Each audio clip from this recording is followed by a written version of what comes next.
Hello guys, it is me Victoria, and for today's video I am going to be talking about the core root fantasy that drives women to orgasm.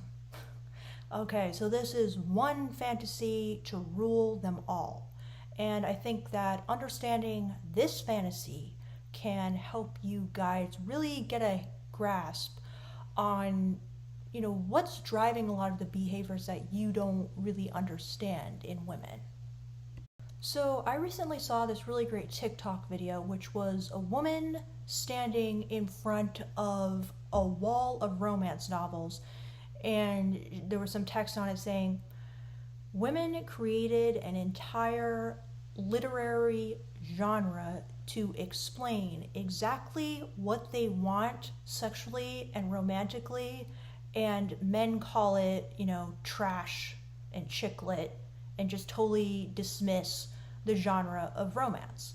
And I thought that was really brilliant because when I look at the titles of romance novels and the pictures on romance novels and the plots of romance novels and movies, in books, in TV shows made for women that women really resonate with, to me it all makes perfect sense. So I have made a little drawing for you which I think boils it down.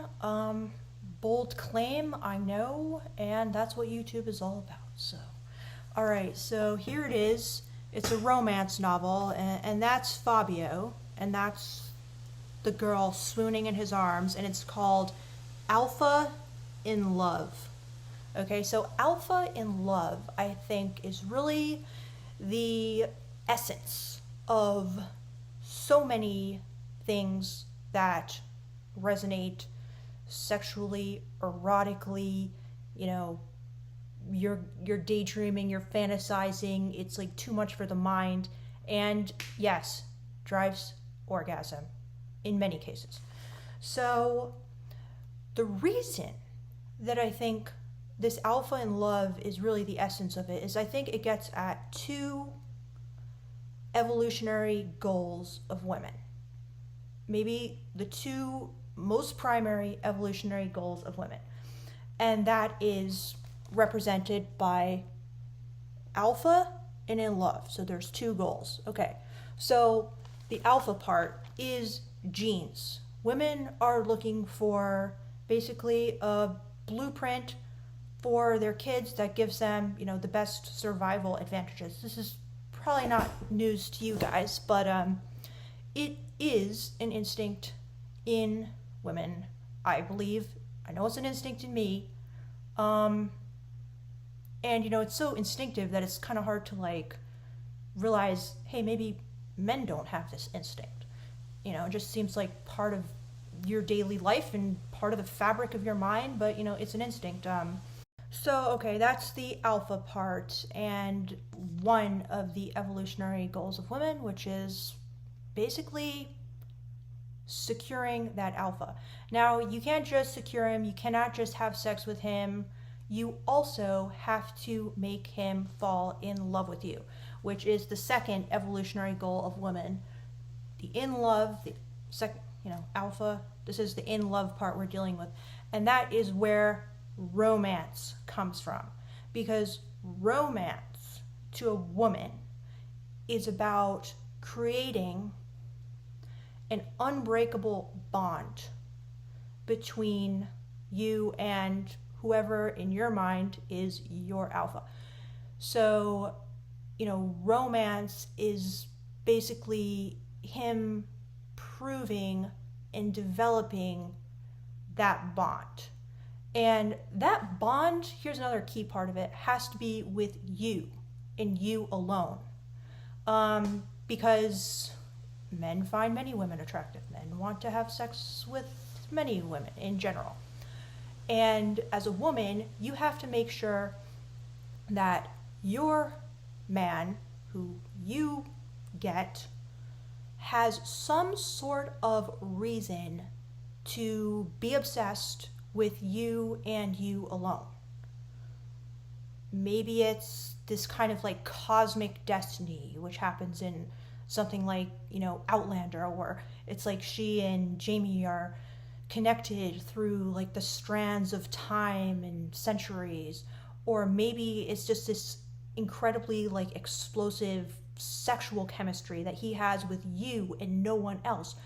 Maybe it's when he looks at your face, it's like, you are the most beautiful woman I have ever seen.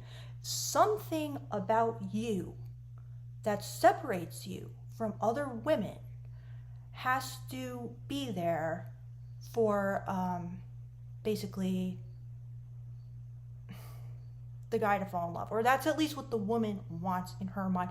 And that is what romance and romance novels are all about. It's this guy finding something special about her, because hopefully I said this before, but this is the evolutionary goal of a woman finding a father for her children, finding someone who's going to stick around, finding someone who's bonded to her so that he has to be there for her children. So women really eroticize, I think, this evolutionary game. I mean, really, it's, find that best, find that best guy for your children and find some way to keep him there. But instead, we basically eroticize it into this almost like artistic version of that, which is, this alpha in love. So I hope that made sense. All right, so now let's talk about the sexual fantasies and kinks that many women, not all, commonly have, that kind of also create art from this eroticizing these evolutionary goals.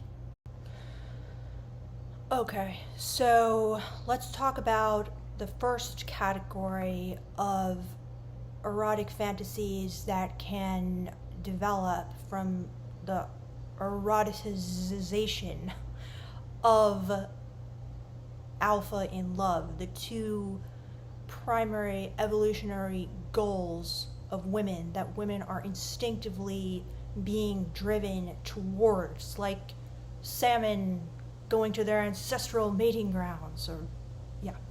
All right, so the first one is reveling in the hyper feminine things that attract the alpha or attract men.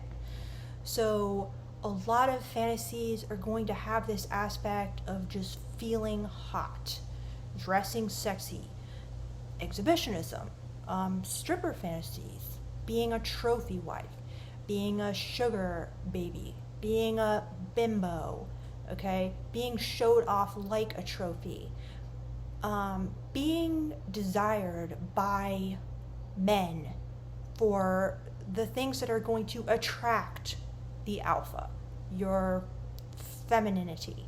So women play up that feeling because that feeling is so important. Another example, like a woman wants to dress up in lingerie for her boyfriend, or wants to be gifted lingerie. It's like she wants to feel hot.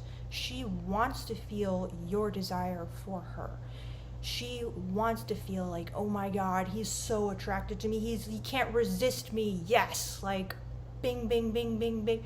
I attracted the alpha, like, woo, how exciting.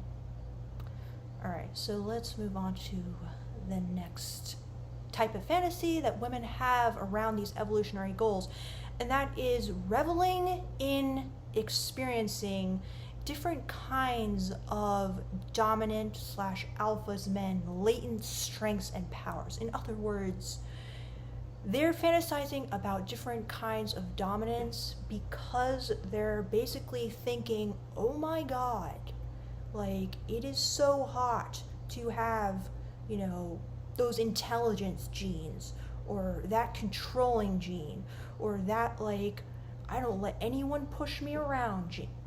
gene to the point where I can even control you. So these dominant fantasies, I feel like what's at the core of them is kind of like fantasizing about different kinds of male power and appreciating it and being like, damn, that's hot. Like, this guy is gonna give me such good genes for my kids to the point where I'm just like in heaven thinking about it. So, as you know, there's so many different kinds of dominant fantasies. Like, I talked about 3 different kinds in one of my last videos, and they all, I think, really get at different kinds of male powerful genes. Like, in my opinion, the brat taming fantasy is a fantasy of intelligence, because it's a fantasy about a guy who's so intelligent that he can always one-up you. He can always find a way to, put you in your place. So it's kind of like just, wow, what a guy. All right, so next I'm going to talk about reveling in display of superior athletic abilities of alpha guys. Like, athleticism, it's important to women. It's crazy because we're not living in, a cave, right? But athleticism is still like important to women. So a lot of, if you've heard of the primal kink, I feel like this is a fantasy about just like straight up athletic ability of guys. Maybe people will disagree with me. Then we have like consensual non-consent fantasies. These fantasies of being overpowered physically, fantasies of rough sex. I made a video, I think, about like how women have these dark fantasies, like darker than men's fantasies. And then people were telling me, oh yeah, there's like lots of studies and articles on this, that like women look up like much more hardcore like porn than guys do. And I think it's because they are fantasizing about superior strength, okay? Like someone who is physically powerful. And evolutionary speaking, it's like that's just a huge trigger, because it's like, again, that you're getting those genes, and that's important to women in a way it's not important to men. Got kinks like wrestling kinks, which I think is pretty cool, and even like breeding kinks, just being like overpowered physically. I think that's where they come from. And then we have kinks that come from the in love part of alpha in love, about that bond. So eroticizing that bond of romance.